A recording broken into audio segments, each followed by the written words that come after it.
네, 안녕하세요. 사교육과 수능 성적의 상관관계 분석과 공교육의 방향성 제시라는 주제로 발표를 진행한 19111 이서진입니다.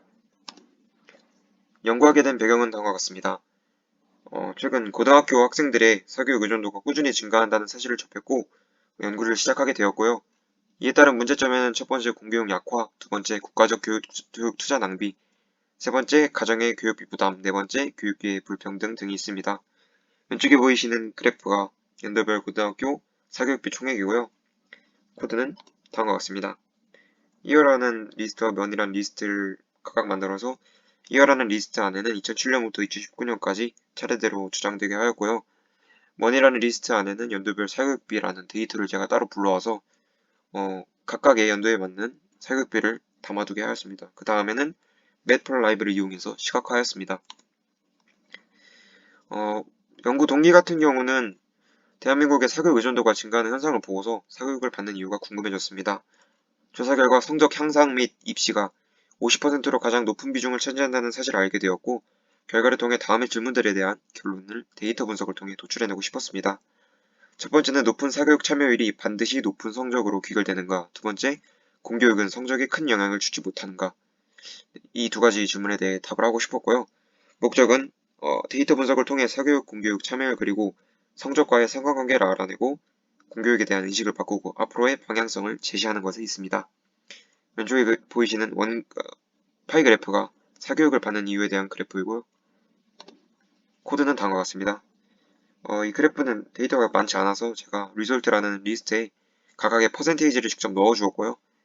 오렌지 계열의 파이 그래프를 한번 만들어 봤습니다. 연구 설계는 4단계로 이루어지는데요. 첫 번째는 데이터 수집, 두 번째는 시각화, 세 번째 결과 분석, 그리고 네 번째는 해결책 제시까지 이루어집니다. 데이터 수집은 공공 데이터 포털에서는 방과후 관련된 데이터를, 교육통계 서비스에서는 학년별 학급수 및 학생수, 통계청에서는 초중고 사교육비, 한국교육과정평가원에서는 수능 성적에 관한 데이터를 가져왔습니다. 시도별 수능 평균 점수는 예상하기에는 서울특별시나 인천광역시, 경기도 등의 이제 사교육의 메카인 지역이 비수도권 지역보다 현저히 높을 것으로 예상을 했지만 결과는 1위는 이제 비수도권 지역인 제주특별자치도가 차지를 했고 경기도와 인천광역시는 오히려 중위권에 머무르는 결과를 나타냈습니다. 왼쪽에 보이시는 이 바이치 그래프가 이제 시도별 수능 표준 평균 점수고요. 코드는 판다스를 통해서 이 데이터 자체를 표로 가져왔고요. 두 번째는 이제 국어, 수학과 수학나의 평균을 구해서 따로 칸을 하나 만들어 두었고 이 판단서로 나타낸 표 그대로 바이치 그래프를 나타냈습니다. 시도별 사교육, 공교육 참여율 시각화입니다.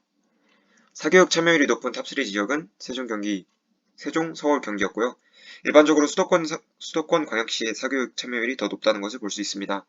공교육 참여율은 이와 반대의 양상을 띄었는데요. 공교육 참여율이 높은 탑3 지역은 경북, 제주, 전남이었습니다. 일반적으로 지방의 공교육 참여율이 더 높다는 것을 알 수 있었습니다. 이에 대한 코드는 먼저 방과 후 사교육 그리고 고등학교 학생 수에 대한 데이터를 데이터 1, 2, 3으로 정해서 각각 불러왔고요. 이에 대한 리스트를 각각 만들어 주었고 지역별로 변수를 만들어서 초기화시켜 두었습니다. 그 다음엔 반복문을 통해서 각각의 리스트에 어펜드 함수를 이용해서 각각의 퍼센테이지나 아니면 값을 넣어두게 했습니다. 그 다음에는 매트플라이브를 이용해서 역시나 시각화를 했고요. 이 그래프의 특징은 사교육 참여율과 공교육 참여율을 이렇게 나란히 비교할 수 있도록 그렇게 나타냈습니다. 그래서 결국 이제 분석을 해보면 사교육 참여율과 이제 수능 성적 간에 비교적 높은 연관성이 있었지만 필연적인 것은 아니라는 것을 알 수 있었고 공교육 참여율과 수능 성적 간에는 비교적 낮은 연관성이 있었습니다. 하지만 공교육 참여율과 수능 성적 간의 연관성이 높은 지역도 존재했습니다. 제주도였고요. 그래서 저는 방과 학교 운영 방안 개선 그리고 활성화 등으로 수능 성적이 올릴 수 있다는 가능성이 존재한다는 것을 깨달았고 공교육 프로그램 운영 방안이 이러한 차이를 만들 수 있다고 판단했습니다. 그래서 이제 제주도의 공교육을 좀 조사해 봤는데요. 공교육 참여율이 높은 지역 중에서 제주도가 수능 성적과 이제 높은 연관성을 보였기 때문에 분석을 진행했고요.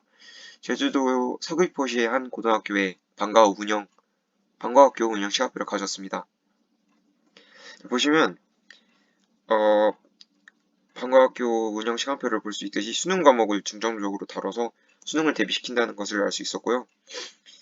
서귀포고의 경우에는 222명 중 194명이 참여를 했고, 그리고 이에 반해서 이제 경북, 전남 같은 경우는 교육 특화 프로그램 개설 학교 수가 좀 적다는 것을 볼 수 있었습니다. 그래서 방향성은 정시 비율이 늘어난 현 시점에서 고등학생들에게 공교육이 도움이 되기 위해서는 방과학교 프로그램에 수능 연계 교과반을 개설하고 활성화하여 수능 성적 향상에 실질적으로 도움이 될 수 있도록 운영하는 것이 필요하다고 생각하고, 수능 특강과 같은 연계 교실들을 다루고 학생들이 자신에게 필요한 과목을 선택하여 시간표를 구성할 수 있게 한다면 효과적으로 운영될 수 있을 거라고 예상합니다. 이에 따른 기대 효과에는 사교육 의존도가 낮아지면서 교육비 부담 또한 줄어들 것이고요.